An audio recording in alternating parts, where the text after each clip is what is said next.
This thing is going to be the official replacement of the Lamborghini Aventador after an 11-year run. The Lamborghini Aventador came out in 2011 and has seen a bunch of upgraded versions since. You had the Lamborghini SV, the SVJ, the SVJ Roadster, and the latest version, the Ultimate. Even the now futuristic redesigned Lamborghini Countach was based off of the Aventador skeleton. But it's time to move on and step into the future, baby. We've got in our hands a Lamborghini Aventador killer, the Lamborghini Tormenta. More about the name in just a second. We'll talk about that later in the video. So today, I'm showing you the coolest features, the front, the back, and even the interior.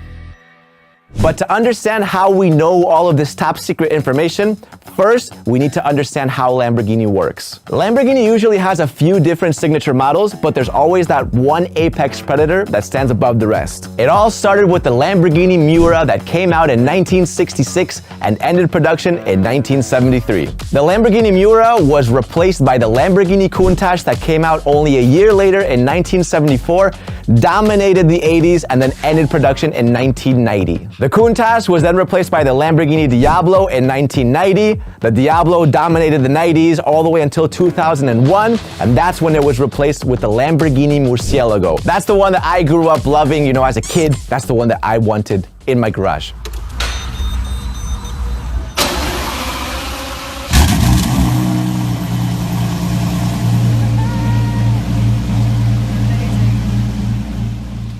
In 2011, the Lamborghini Aventador replaced the Murcielago, and now we find ourselves taking the leap into the next generation of the future apex predator of the Lamborghini. Now, in between these models, Lamborghini has liked to release standalone models to kind of tease some of the tech and specs that's going to come out in the future. For example, the Lamborghini Reventon. The Lamborghini Reventon came out towards the end of the Murcielago's life cycle before the Aventador came out, but they offered some spoilers of what was to come.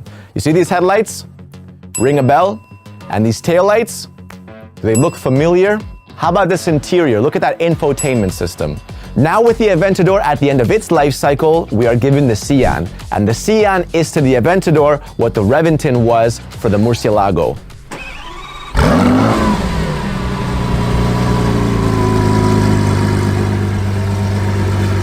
So the Sian offers us a bunch of spoilers of what's to come with the Lamborghini Tormenta. Lamborghini also released the Centenario, and I think that the Tormenta will have some features from that car as well, but the Sian should be the main indicator. For one, the Y shapes at the front. You see the Sian has these Y shapes at the front. Lamborghini has been teasing this. Even with the latest Lamborghini Huracan Technica, we can definitely expect this to come up with the Tormenta. We have here a beautiful technical functionality with the Y-shape air curtain. Also, the infotainment system from the Sian. This is the new display. It's all in kind of a rose gold, which is cool. Because the Lamborghini Aventador had a pretty outdated infotainment screen. Even the latest Ultimate, look at this screen, man. We're in the year 2022 and Lamborghini Aventadors still have this kind of screen. They're doing that on purpose because the new Lamborghini will have a refreshed, completely touch screen, nice large display to make the interior look beautiful. Also, possibly the most important teaser from the Sian is that it's a hybrid. Sian symbolizes the very first time Lamborghini uses electrification in their cars. As much as you love naturally aspirated V12, I also really love hybrid cars and the use of electricity because it gives you that instant torque. To be honest, it's actually an ideal situation for all supercars in general because all everyone does is complain about electric cars for not having any sounds. Electric cars, yeah, they're super fast, but they don't rip into your senses, When you're driving an Aventador, you don't just have sound, you have feel. You're sitting down, you're gripping the steering wheel, and you're just hearing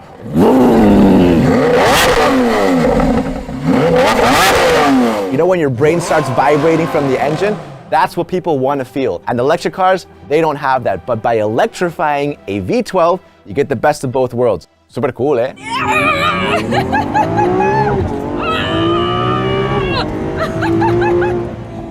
Now, this engine is where the name Tormenta comes from. You see, Lamborghini's been using Spanish-influenced words instead of Italian. Why? No idea. Lamborghini Diablo is Spanish for devil. Correct term in Italian would be diavolo. So, Spanish. The murcielago, straight up Spanish. It means bat in Spanish. If you were to say it in Italian, it would be pipistrello. Can you imagine for a second driving a Lamborghini pipistrello? Me neither. So anyways, Spanish again. The Lamborghini Aventador was named after a Spanish fighting bull.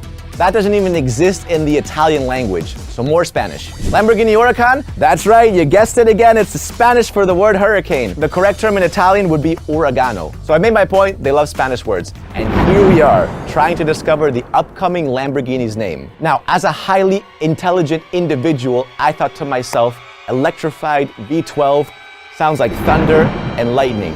Thunder and lightning is a storm. The Spanish word for storm is tormenta. I mean, that makes sense, right?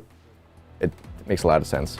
So yeah, the name is completely unofficial. Call it an educated guess. So let's actually look at the car itself.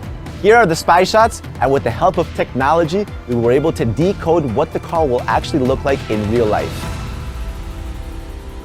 So at the front of the car, you have the Y shapes that we talked about earlier. Some people think it'll have the same Y-shaped headlights from the Sian or even from the Terzo Millennio. The Terzo Millennio lights do seem a bit thinner and could maybe make it to the Tormenta, but realistically, I have a feeling we will get something like kind of in between. It might maintain the Y shapes, but it doesn't have to necessarily be as a light, similar to the Huracan Technica. As much as I would like for it to be true, I'm not sure if the Y shapes will actually be lights, but I'm hoping they are. They would look absolutely sick if they had Y-shaped headlights. As you can observe, you're also gonna have this small fin on either side of the front, digging into these huge intakes, which look friggin' awesome. And you also have these vents on the hood for a little bit of extra sizzle.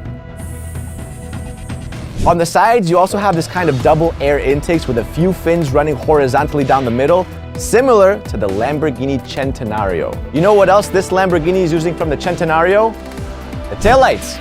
Look at them. Lamborghini is going to take these sick Y-shaped lights and stick them on the Tormenta. And between them will be 4 exhaust pipes horizontally aligned running down the middle, which also look sweet.